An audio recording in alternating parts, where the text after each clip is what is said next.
Dream Team? It's your boy D Neal back with another reaction video, guys. Here we are when Virat met Seville.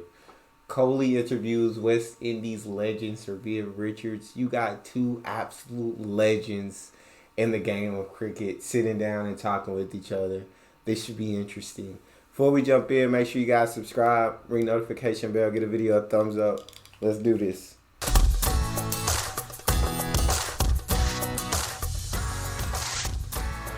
Hey there, guys. Huh? I couldn't get the cars to Atlanta. No, I thought maybe you take one before you come. Yeah? Oh, man.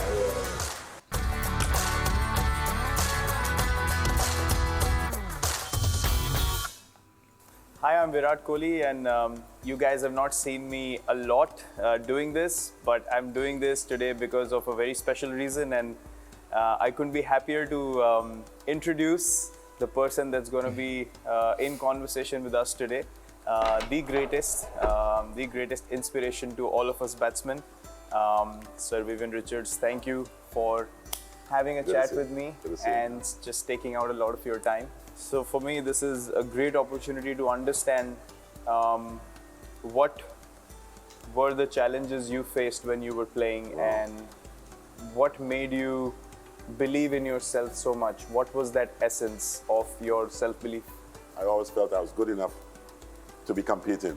Yes. And I wanted to express myself in the best way that I can. And I see that little similarity where that passion, there are times where that passion sometimes would make, or look, folks would look at us in different ways and say, wow, why are they so angry? You know, why they're so angry? Whenever I've seen videos of you walking out, you're in a hat, no helmets back then.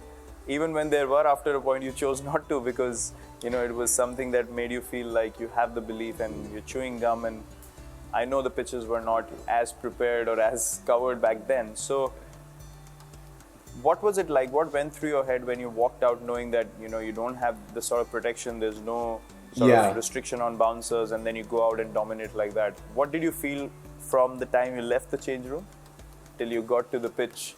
What was the mindset? Oh, I believe that I'm the man. You know, it may sound arrogant, you know, but I always felt that I was involved in a game that I knew. I backed myself every time. I love that. You even back yourself to get hurt. Yeah. You know, to take the knocks. But the helmet I tried, I'm not going to lie and tell you, but it felt a little uncomfortable. So I felt my cap, my maroon cap, which was given to me, I felt so proud with that, and my mindset that I was good enough to be here. If I get hurt, it's God's will. I will survive. I always say if I get hurt, it's God's will. So Jordan, if this pitch or if this ball delivery hits me in a way that it shouldn't, that just God's will.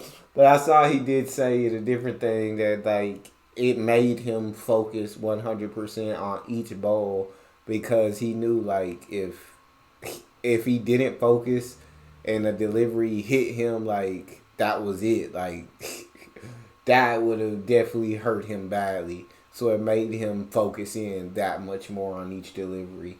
And I absolutely love that. Dude, I mean, do I like his face not being protected? No. I don't like it, but that's the way they played back then. And so that's how the game was. And he was incredible in that game. feel like it's better to get hit early on and get to know the feeling rather than always feeling like you might get hit. So I prefer actually getting hit early on and really hard. So it motivates me even further to not allow that to happen again. And you know, just that pain to go through your body and be like, okay, enough, it's not happening again. Because to be fair, as a batter, you're going to get some hurts, you know. Yes. This is all part of the game.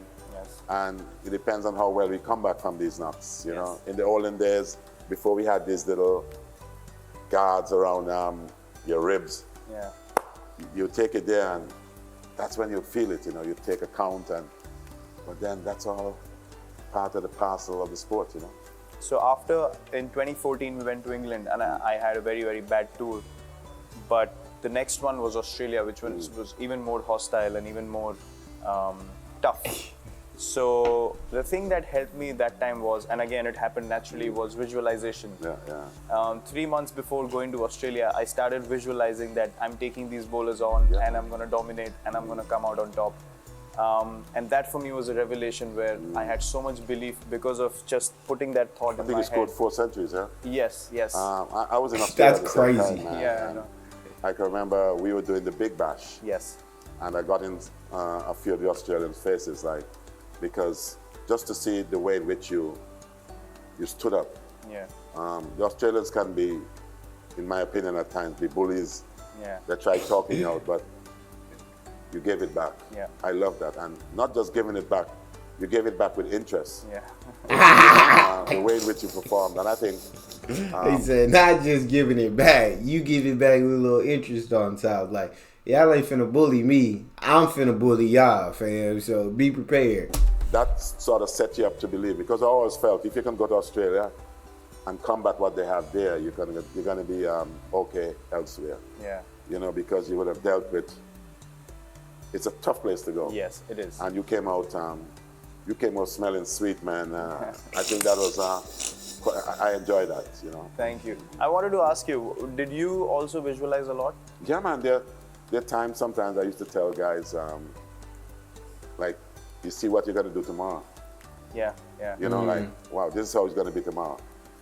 And as a batsman as well, too, I felt that you got to be able to plan how you'd like to play. Yes. I don't want to do this today. I'm not going to do it today. This is how I'm going to do it today. And I see, especially in your knock the other day in Trinidad, Yeah.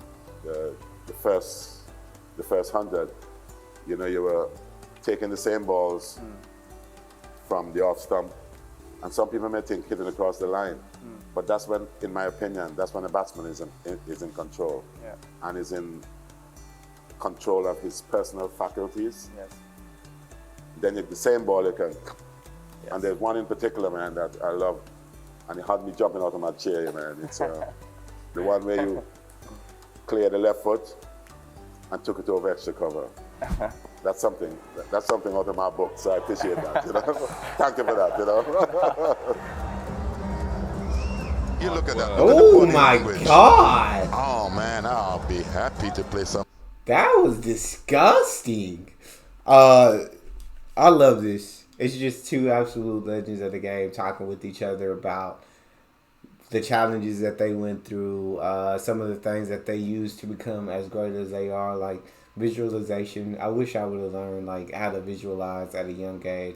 I played basketball throughout high school, and like nobody really ever told me about like visualizing. That wasn't something that I ever really learned about until I feel like after I graduated, and you hear all these greats talking about how important it is for them to visualize. And that's awesome. That's super dope, man. Something like that when I was playing. For me, it was an honor. I mean, I was told by our media team that what you said after that shot, and I was like, Yeah, man. wow, you know, God's really kind to me. Sweet, man. That you found it interesting.